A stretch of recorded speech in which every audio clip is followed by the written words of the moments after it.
one of those opening games where you have a mild summer and all of a sudden it's smoking hot, playing at high noon, and then you got to fight through a little adversity when you're just when it's really warmer than what you trained in. So the guys fought through it, and we got better. I think it was kind of a feast or famine day. It was either a lot of big plays happening both ways, either a nice play offensively or interception or forced fumble or something on defense. I think our defense is doing a really good job of raking the ball out, punching it out, raking it out. We had way too many balls come out, but it's a tribute to the defense and the job they're doing, and it's going to only make us better offensively.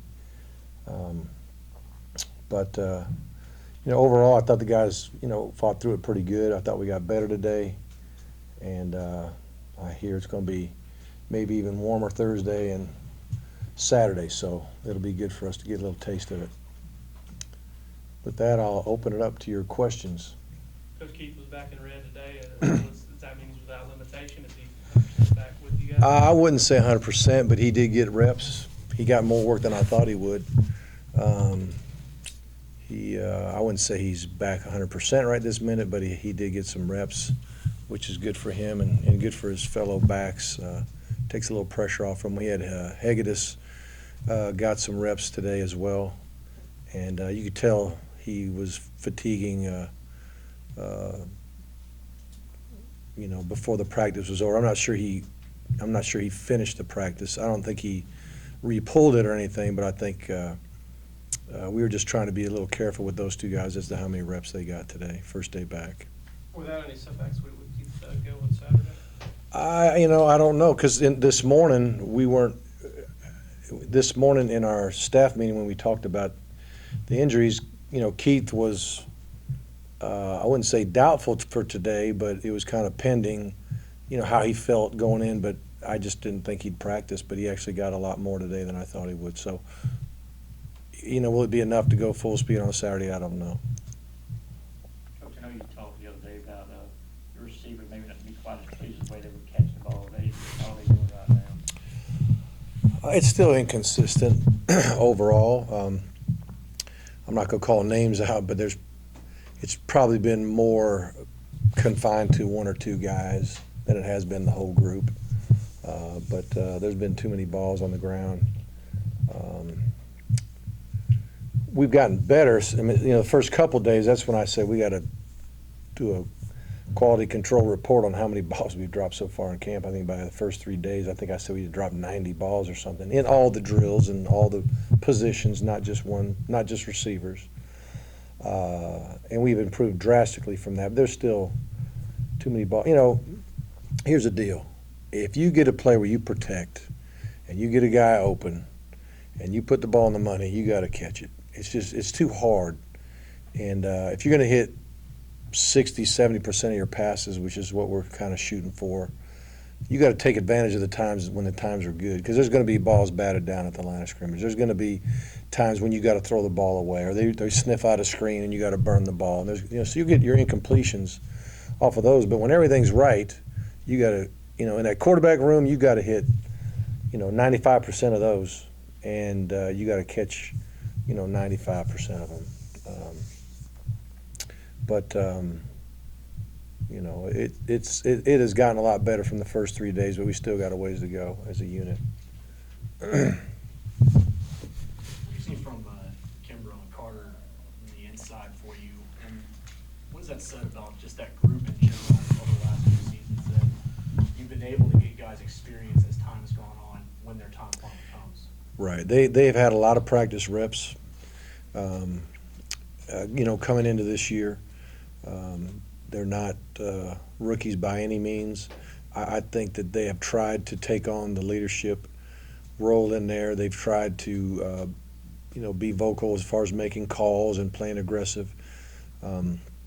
They've certainly got a ways to go, and I wouldn't say anybody's nailed any position down for next season, but I do see them practicing hard and trying to lead as well. They're giving good effort for sure. Reggie Wilkerson thing about Sanders said the other day, he was working with the star a little bit. Kind of what has he done to kind of put himself in that position?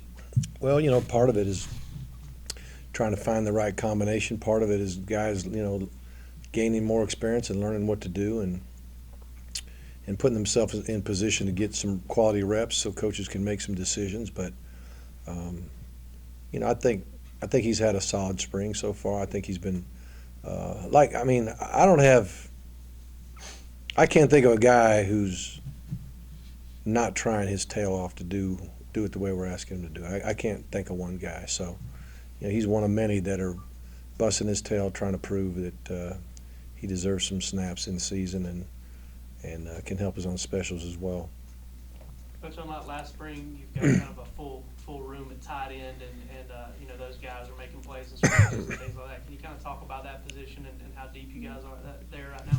Well, right now we have had, with Jackson coming in at mid-year, it did help out with the depth this spring. We do have a group of guys that have been able to stay healthy. We've had enough numbers to spread the reps around a little bit, and we've been blessed that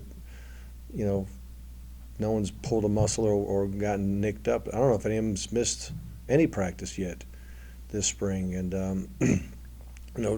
Jay right this second is as healthy as he's been probably since he's been to Georgia, and that's been good for him.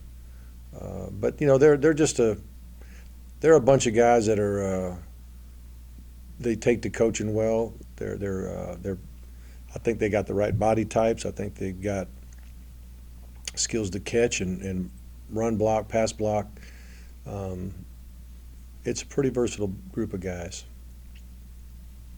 When it came to guys on defense and weight in the off-season program, it seems like it was the same this off-season as the previous one, tending to want to get these guys slimmer. Yeah. Is that right? Well, we don't want fat guys. I mean, we want their body fat to be right, but we do want them to have a certain amount of size. But there's no doubt we ran more this from January to spring ball than we've run as a team since I've been here. Coach Hockey's got a team running plan that, these guys cardiovascularly are really in good shape, and when you run a lot, then you tend to trim up, and your weight does come down. And now you want to build back that good muscle mass and get our weight to where we don't get thrown around the yard either. We got to be stout enough to stand up to the teams we'll be playing defensively and be able to move people offensively. But I think that we've identified the guys that we want to gain the weight. We still got maybe one or two guys that might need to trim up a little bit, but everybody who's a little heavy is not far from their target. There's a few guys we just got to get bigger and stronger.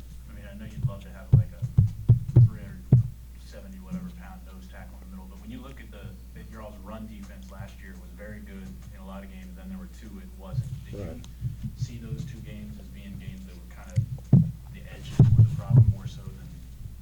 No, I think that two things can happen really. One is just physically get thrown around, and the other one is maybe not to make your run fits exactly as they should be, and then a big run spits out of there. And there's probably a little bit of both in those games with the amount of rushing yards that happened.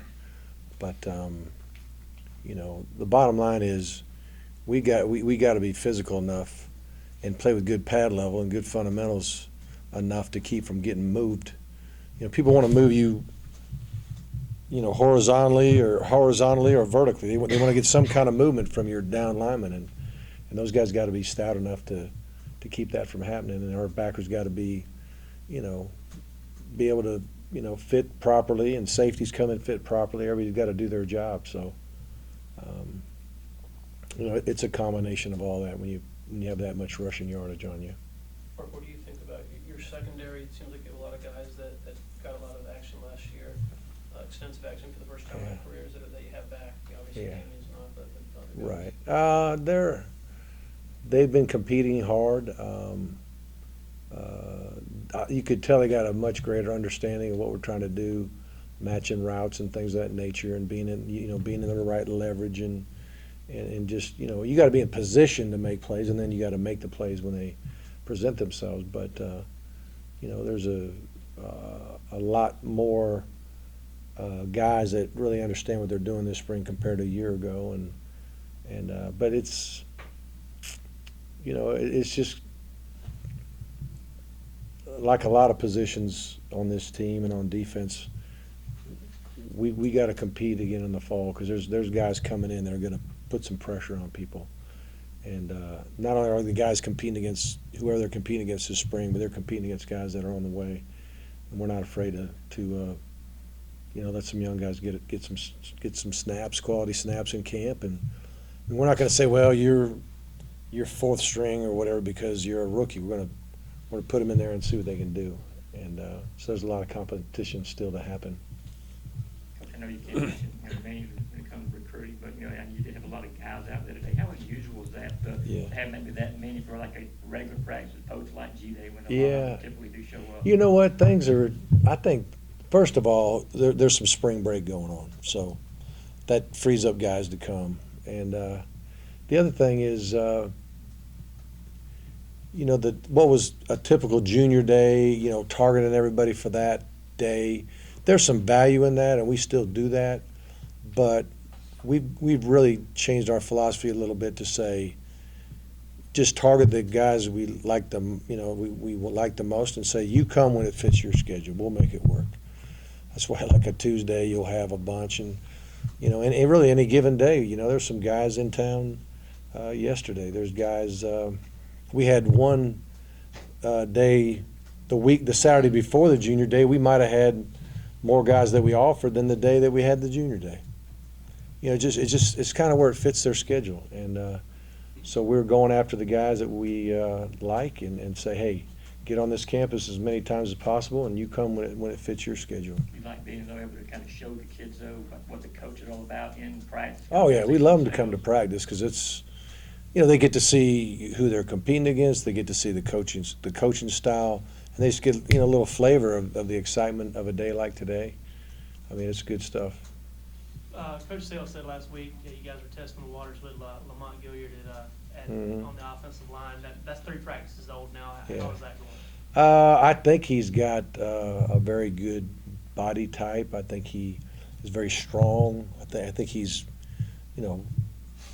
probably going to be one of the better athletes we would have on our offensive line right now, but he just doesn't know what to do yet. And until you know what to do, it's so hard to compete. But you can get in some drills, some pass rush drills, or some drills where it's more one-on-one. If things broken down into one-on-one or two-on-two, you kind of say, here's what you do on this play, and then snap the ball, and just get a feel for, does he have the skill set. And I think he does. I think he has skill set to play D-line too. We just wanted to get a little taste of it and see what it looks like. Got time for one more? Coach, you mentioned competition. Is there sort of a competition going on between Josh Dawson and Sterling Bailey, or maybe somebody else to replace Ray Drew? And who do you see? Yeah, both those guys are going to play. You know what I mean? They're somebody's going to start and somebody's going to get reps. But I think those guys are just. Yeah, certainly everybody wants to be a starter. There's no doubt about that. But at those positions in the front line, D line, we're gonna roll people, and they're all gonna get some snaps. And the big thing is when you're in there, play your tail off. It's just like, I think when Geno Atkins was here, I don't know if he may have started a few here and there, but if I remember correctly, he was second team a good bit, but getting a bunch of reps, and so those D linemen get a lot of work. Thanks. All right, gang.